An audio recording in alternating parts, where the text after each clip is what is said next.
Marjaryasana, Bittilsana, cat, cow pose. Come onto your hands and knees. Align wrists under shoulders and knees under hips.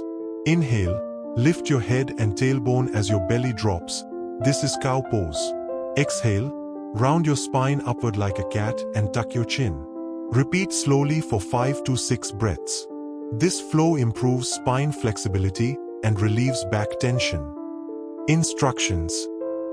Start on hands and knees, feeling the connection of your palms and knees to the mat. Inhale as you arch your back and lift your chest, cow, opening your heart forward. Exhale as you round your spine and tuck your chin, cat, drawing your navel in. Feel the fluid motion of your spine, synchronizing with your breath. Notice the gentle stretch and release across your back, spine, and neck.